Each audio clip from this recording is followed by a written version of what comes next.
ნათია კიდევ ერთხელ დილამშვიდობის. დილამშვიდობისა თქვით, თუმცა ვიგულისხმობ, დღეს იწყება, თორე ისე 25, 26, 27 და 28 მაისი არის ის დღეები, როდესაც შეგიძლიათ წიგნის ფესტივალს ყველა მაყურებელი, ყველა მკითხველი, ყველა დაინტერესებული პირი ესტუმროთ. ვისაუბროთ ღონისძიებებზე, 100-ზე მეტი ღონისძიება რომ არის დაგეგმილი, არის კიდევ საერთაშორისო მიმართულებაც, ხო? რომელი არის წელს ფოკუს ქვეყანა და რას ნიშნავს ეს? კი ბატონო, თბილისის წიგნის საერთაშორისო ფესტივალის დასახელებაც გვეუბნება, რომ ფესტივალი არის საერთაშორისო. სწორედ ამიტომ ორგანიზატორებმა გადაწყვიტეს, რომ მიახლოებული ყოფილიყო ევროპულ სტანდარტებთან და წელს პირველად ფესტივალის ისტორიაში გვეყოლება ფოკუს ქვეყანა.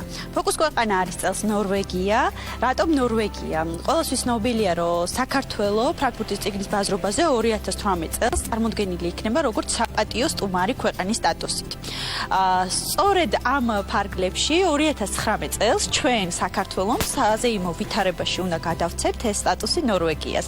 ამიტომ შეირჩა ნორვეგია და წელს პირველი ჩვენი მეგობრული თანამშრომლობა შედგა მე-19 საერთაშორისო ფესტივალის ფარგლებში. და რას გულისხმობს ეს მეგობრობა? იქნებიან ნორვეგიელი ავტორები წელს ფესტივალზე? რა თქმა უნდა, წელს ფესტივალზე ნორვეგია წარმოდგენილია ლიტერატურული ფონდ ნორლა, რომლის 4 თანამედროვე ნორვეგიელი მწერალი ჩამოვა და დღეს ზუსტად პავილიონის სცენაში და გაჩვენოთ ეს ავტორები. ესენი არიან სიმენ ეკერნი, როსკვა კორიცინსკი, ნილს ჰენრიკ სმიტი და სიგბიორნ მოსტიუ. დღეს ზუსტად ამ პავილიონის სცენაზე ქართულ ავტორებთან ერთად, დათო ტურაშვილთან, ლაშა ბუღაძესთან, ზაზა კოშკაძესთან, სალომე ბენიძესთან ერთად იქნება პანელ დისკუსია და ქართულ მკითხველს ექნება საშუალება მოისმინოს სხვადასხვა საინტერესო თემებზე ეს დისკუსიები. პირველი საათიდან 4 საათის ჩათვლით იქნება ამის შესაძლებლობა და მობრძანით და დაესწრეთ.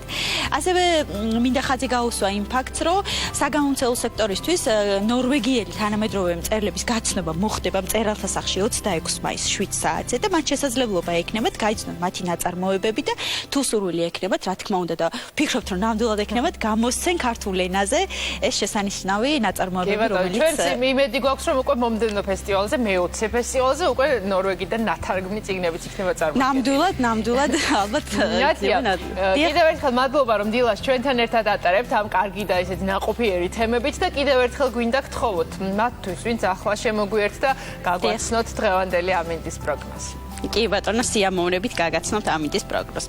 დავიწყებთ დღეს ბათუმში +20 გრადუსია, ხოლო ფოთში +21-ია მოსალოდნელი, 20 გრადუსი სითბო იქნება სოხუმში, ზუგდიდში ჰარი 23 გრადუსამდე გათბება, +20 გრადუსია მოსალოდნელი ახალციხეში, 23 გრადუსი სითბო იქნება ქუთაისში, ლენტეხში, ცაგერსა და ამბროლაუში +19 გრადუსია ნავარაუდევი, 19 გრადუსია სითბოა მოსალოდნელი ცხინვალშიც, ხოლო გორში +21 გრადუსი იქნება. 23 გრადუსამდე გათბება ჰაერის ტემპერატურა თბილისში, რუსთავში 24 გრადუსი სითბოა ნავარაუდევი, თბილისში +20, სიღნაღში +21, ხოლო ყვარელში +23 გრადუსია მოსალოდნელი დღეს.